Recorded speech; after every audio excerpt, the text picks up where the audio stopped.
నువ్వు డబ్బు సంపాదించకపోతే, ఒక వయసు వచ్చిన తర్వాత కొడుకు 4 రూపాయలు సంపాదించకపోతే మాతా నిందతి, ఆశీర్వదించడం తప్ప తిట్టడం తెలియని అమ్మ తిడుతుంది. తండ్రి శబాష్, సంతోషం రా కొడకా అని భుజం మీద చెయ్యేడు.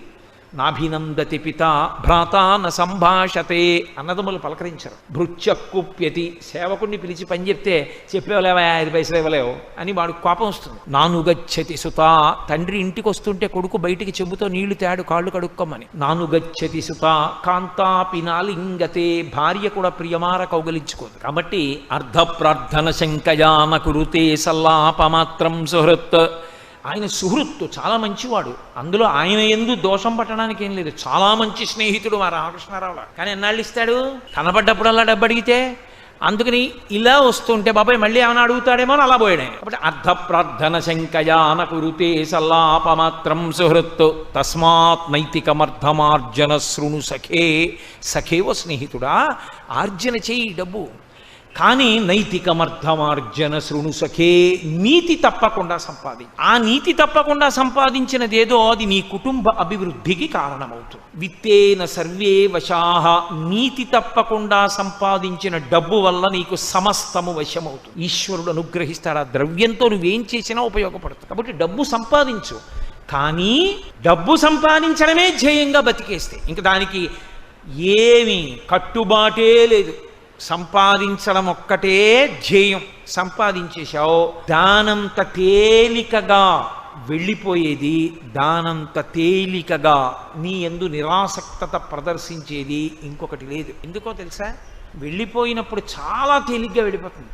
సిరిదా వచ్చిన వచ్చును సలలితముగ నారికేళ సలిదము భంగిన్, సిరిదా పోయిన పోవును కరిమింగిన వెలగ పండు కరణిని సుమతి.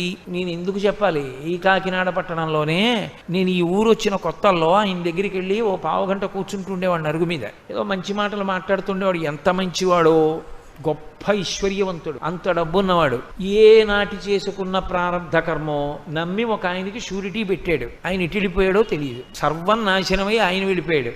ఈయనకున్నదంతా తీసేసుకున్నారు. ఆ వార్త విన్నాడు, అంతా జప్తు చేశారు. హాస్పిటల్లో జాయిన్ అయ్యాడు. హార్ట్ అటాక్ వచ్చి చచ్చిపోయాడు. పిల్లలు వీధిని పడి ఉండడానికి ఇల్లు కూడా లేక, ఏ ఇంటి ముందు ఆర్తులొచ్చి నిలబడితే అన్నం పెట్టబడిందో ఆ ఇంట పిల్లలు క్రీనీడల యందు తిరిగారు.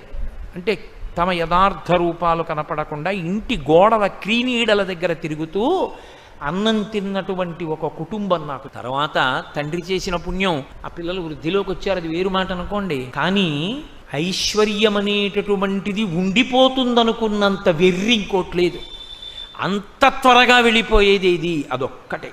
పైగా దానికున్నంత నిరాసక్తత లోకంలో ఇంకెవ్వరికీ ఉండదు. వీడికి ఒంట్లో ఓపికున్నంత కాలము దాని మీదే దృష్టి పెట్టి సంపాదించాడు.